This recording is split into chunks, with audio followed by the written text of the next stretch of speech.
This didn't happen to me, but my sister. She was home alone and I was out at the mall with a friend. I called her to ask what t-shirt she wanted from the store I was at and she told me she was scared that there was ghost in the house. I asked what happened. She had put a Hot Pocket in the microwave and gone into her room to change.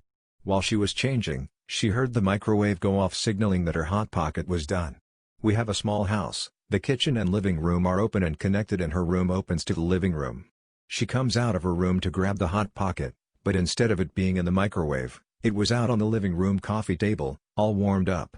If that happened to me while I was alone, I would have been out of there so fast. I was camping with friends. It was early in the season and we were the only ones in that section of the park. One morning I stayed in my sleeping bag in the tent while everyone else went to the facilities, which were a bit of a walk away. I dozed off again. I was awoken by someone grabbing my foot through the tent. I was groggy and assumed it was a friend playing a joke and kicked and said fuck off. My foot was grabbed again and pulled, and I kicked again pretty hard, not afraid to kick my friend who was now pissing me off. He stopped and I dozed off again. I woke up again probably less than half an hour later and heard my friends in the distance, returning. When they got back I asked them who was the one trying to wake me up. They had no idea what I was talking about, honestly. I told them about something grabbing my foot through the tent and they thought I was trying to tell a story to scare them. I still have no idea what it was.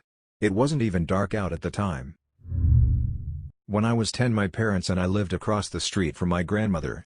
It was around 8:30 or 9 p.m. It had just been dark for 15 or 20 minutes. I told my mom I was running across the street to my grandmother's house. Instead of going across the street I walked over to a convenience store about 6 blocks away. On my way back while devouring a Three Musketeers bar I was at an intersection.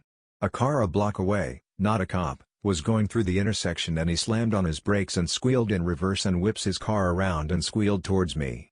At this point it is pitch black and no one is out and I take off running. I cut between a house and hopped a fence and started down an alley. I see his headlights getting brighter and slow down and he turns into the alley. I dive down and hide behind 2 trash cans while this fucker creeps by at 2 miles an hour. He passes and pulls out of the alley and I hear his tires squealing and I am shaking and paralyzed with fear. After about 20 or 30 seconds I get my shit together and stand up, make it about 20 feet and I see his headlights coming into the alley again. This time I was behind someone's detached garage. Looking around the corner of the garage I see the guy and although I couldn't make out his face I could see his head on a swivel breaking his neck looking for me. He pulled back out of the alley and I hopped or went through every person's backyard for 3 blocks till I made it home. The part that sucks as an adult and knowing how dangerous that situation is, I didn't tell my parents because I didn't want to get busted for lying. I feel really bad now. Someone should have been notified. The authorities should have definitely been looking for that guy. I was home alone once at age of 7-ish. Swear I hear somebody calling my name. Over and over, I was freaked out because I knew I was home alone and yet I kept hearing it. Just faintly, likely an echo of a whisper. It gnawed at my sanity and I was truly scared. Next day I find out my grandpa had been riding over to my house on his 4-wheeler and fallen off, breaking his hip. Knowing I was the only person home, he called my name all day. Gramps wasn't discovered until late that night when my parents came home. To this day I haven't told anyone that I heard him all along. Moral: if you think you're hearing your name being called, don't ignore it. Somebody might need help, and that's a lot more likely than a phantom whispering in your ear. DL, Doctor, I thought I was hearing voices, was scared all day. Turned out to be my grandpa calling for help. Buried by now, but here it is. Had a veteran female Marine in my anatomy class that was having problems with what she assumed was a stalker. She had a guy from a town about 40 minutes away come set up her computer for her and debug it. The guy is bragging about how he's ex-military intelligence, blah blah. She thinks nothing of it. He gets her computer set up, all is fine. Mind you, she's a fairly attractive single woman and a mother of 4. Her house is huge and has a pretty good alarm system installed including a motion sensor camera. The alarm system also gives her updated lists of which doors have been opened and the times. She's at home alone one morning getting ready for class and here's what she thinks is a door slamming. She has several firearms so she loaded one and checked the house. Nothing. She leaves, sets the alarm, and doesn't think anything of it, just thought she's going nuts from stress. Leaves the house and gets a notification on her phone that after she left, the alarm was deactivated within the grace period of 60 seconds or so, reset, and that the front door was opened and closed.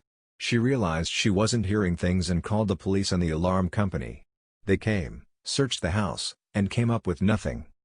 Fast forward a week later, the alarm is still acting up, cops have been called a second time, and her neighbor has helped her search the house. She asks me while in class to come home with her and search her house with a gun. I agree. On the way there, the alarm is being weird. We get to the house. Load 2 guns. Start downstairs and work our way up. We get upstairs and I ask if she's ever checked the attic. She says no. My adrenaline is pumping as we open the crawlspace door. I climb up first not knowing what or who I'll find. We look around with guns and flashlights pointed around. We see footprints in the soft billowy insulation leading to a far corner with a blind spot. We walked over to check and no one was there. We climbed down from the attic and shut the door. She recognizes that sound as the sound she heard the first morning when home alone. We go downstairs to chill out and wait for her kids to get home. I then notice the doggy door on her back door. I ask her if it locks and she says yes. I inspect it to find the lock can be unlocked easily by sliding a key across the latch. The person has been entering and exiting through the doggy door. We left immediately to go buy a new door and come back to install it. After leaving, she got an update that the doors from the garage, into the house, and out the back door had been triggered in the grace period. They had been hiding in the garage while we were in the house. Installed the new door, problems ceased. Scary shit. Thanks for watching.